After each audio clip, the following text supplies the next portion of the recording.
Minister for Home Affairs in Anguilla, Walcott A. Richardson, wants British overseas territories to band together against what he calls unfair treatment from the UK government. The Anguilla minister said that there are common challenges facing the overseas territories in the Caribbean at this time, and by coming together, there can be better representation to the UK. He says he does not believe the Foreign and Commonwealth Office understands the challenges or the culture of the overseas territories. As OCT countries, it may be necessary for us to form some kind of common alliance among ourselves, because the challenges that we face seem to be of a common nature. And I believe that together we might be able to make better representation as to our unique situations within the Caribbean. I don't believe that the UK, the Foreign Commonwealth Office in particular, understands what our challenges are and how our culture stems as being more independent in nature. Political independence is one thing, but as a people, we always believe that we are independent and we are not there for handouts.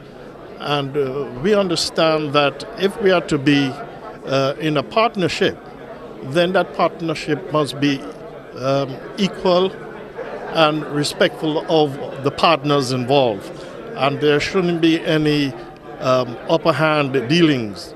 We should be able to communicate one with another and have our concerns addressed with respect. Speaking about the state of Anguilla's finances at this time, Minister Richardson said that the country has managed to turn its financial situation around.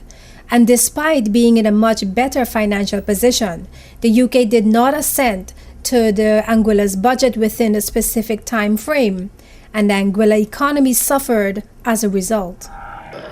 What happened in 2010 when we took office, the budget was not assented to by the governor, and as a result we suffered a lot of economic damage, revenue loss.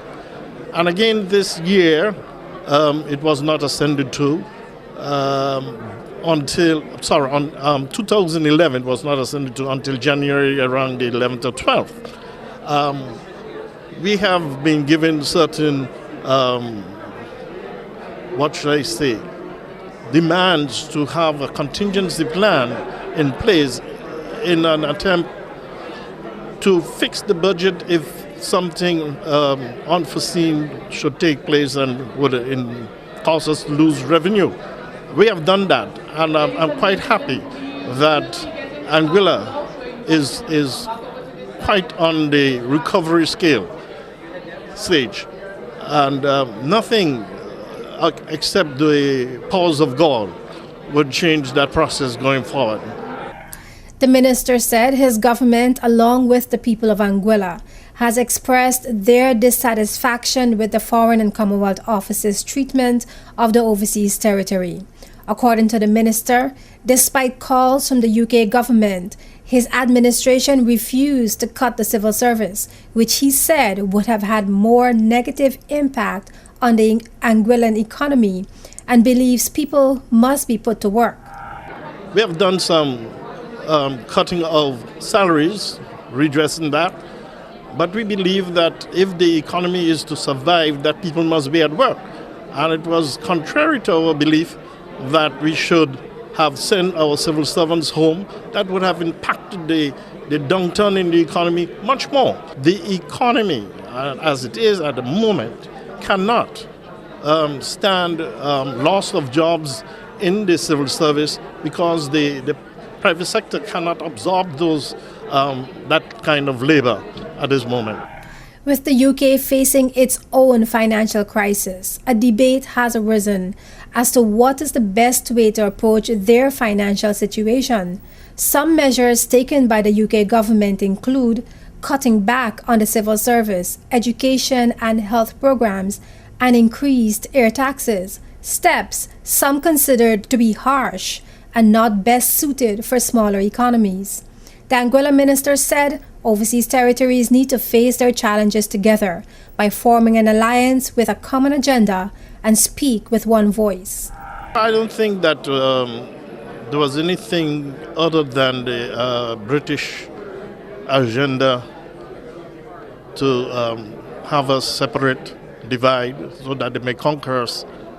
And ever since we have been placed in the situation as overseas territories, we should have formed an alliance among ourselves to stem any challenges, because Britain has a history of establishing itself to govern by divide and rule.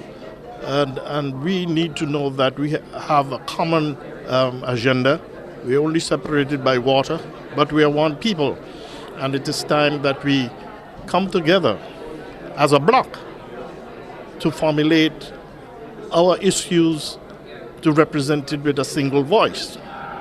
Other overseas territories have had their share of difficulties with the UK government, including the Turks and Caicos Islands, which the UK government seized control of in 2009, and the Cayman Islands had to have their budget approved by the UK and was the first to sign the mutually agreed framework for fiscal responsibility.